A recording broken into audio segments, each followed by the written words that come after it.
Ազգային բարերար Սամվել Կարապետյանը կշարունակի մնալ տնային կալանքի տակ։ Հակակոռուպցիոն դատարանում 5 ժամից ավելի տևած դատական նիստի արդյունքում դատարանը որոշել է չբավարարել ուժեղ Հայաստանի առաջնորդի փաստաբանների միջնորդությունը տնային կալանքը փոխարինելու գրավի դիմաց ազատ արձակմամբ։ Փոխարենը բավարարվել է գլխավոր դատախազության միջնորդությունը արդեն 10 ամիս տևող կալանքի ժամկետը կրկին երկարաձգելու համար։ Միևնույն ժամանակ դատարանը Սամվել Կարապետյանին թույլ է տվել հարցազրույցներ տալ, հանդես գալ հրապարակային հայտարարություններով, ունենալ հանրային նամակագրություն, հեռախոսային խոսակցություն եւ այլ բնույթի միջոցներով շփում, բայց նրան նաեւ արգելվել է շփումները վկաների եւ նրանց պաշտպանների հետ։ Այս իշխանություններից իհարկե ուրիշ որոշում անհնար է սպասել, ինչ սպասում ենք այն էլ եղավ։ Մեր շանսերը գնահատում ենք ուղիղ 100%։ Իսկ եթե 100%-ը չլինի,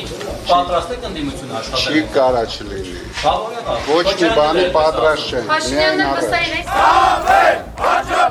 Նիստի ամբողջ ընթացքում դատարանի բակում հավաքվել են Ուժեղ Հայաստան կուսակցության տասնյակ հարյուրավոր աջակիցներ։ Նրանց եւ ուժայինների միջև միջադեպեր են եղել, որից հետո ոստիկանները ուժ կիրառելով բերման են ենթարկել Թբիլիսյան խճուղում գտնվող 17 անձի։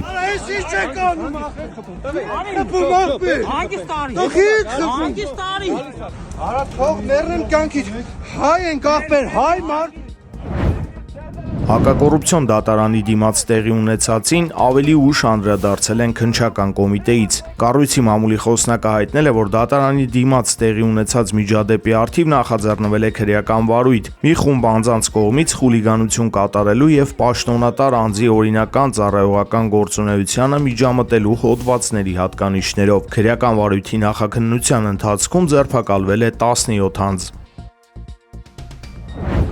ԱՄՆ-ն հանգիստ տեմպերով մուտք կգործի Իրան վերցնելու հարստացված ուրանը եւ այն ԱՄՆ տեղափոխելու համար, հայտարարել է երկրի նախագահ Դոնալդ Թրամփը։ Նա նաեւ սոցցանցերում արված մի շարք գրառումներով անդրադարձել է Հորմուզի նեղուցի թեմային եւ նշել, թե Իրանը համաձայնել է այլևս երբեք չփակել Հորմուզի նեղուցը, ակնարկելով Թեհրանի հետ խաղաղության համաձայնագրի մոտ լինելու մասին։ Իրանը համաձայնել է այլևս երբեք չփակել Հորմուզը, այն այլևս չի օգտագործվի որպես զենք աշխարհի դեմ, գրել է Թրամփը այն բանից հետո, երբ Իրանն ավելի վաղ հայտարարել էր, որ ծովային կարևոր անցումը բաց կմնա Մերձավոր Արևելքում հրադադարի ժամանակ։ Սրան զուգահեռ, սակայն, ԱՄՆ ռազմածովային ուժերը հայտարարել են, որ Հորմուզի նեղուցի որոշ հատվածներում ականների կողմից բխող վտանգը լիովին պարզ չէ եւ նավերին խորհուրդ է տրվում խուսափել այդ տարածքից։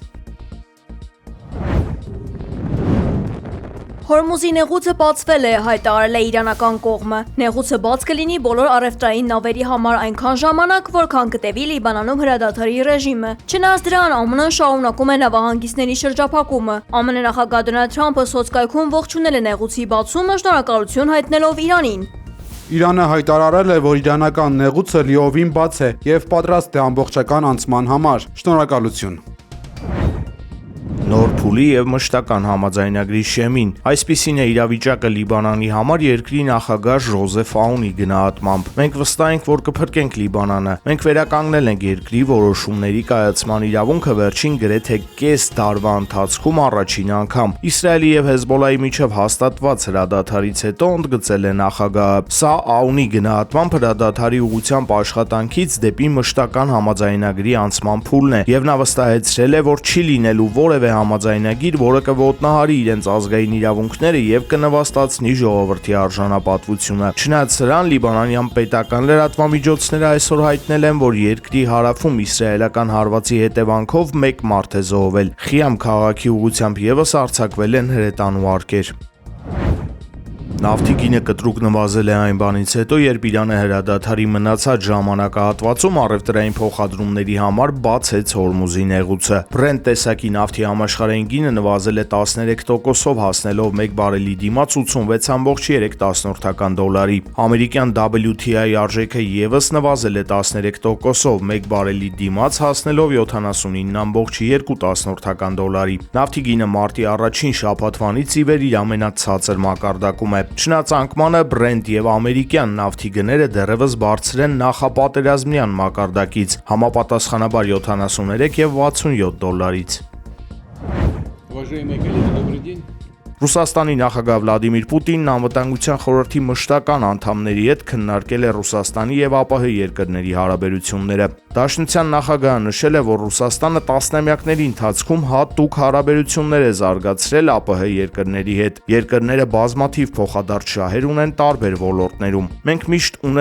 ունենք եւ վստահ եմ, որ կշարունակենք ունենալ հատուկ վերաբերմունք այս հարցում, թեկուզ միայն պատմական պատճառներով, ինչպես նաեւ այն հսկայական աշխատանքի պատճառով, որը մենք պետք է կատարենք այդ երկրների հետ տնտեսական համագործակցության ոլորտում, հավելել է Վլադիմիր Պուտինը։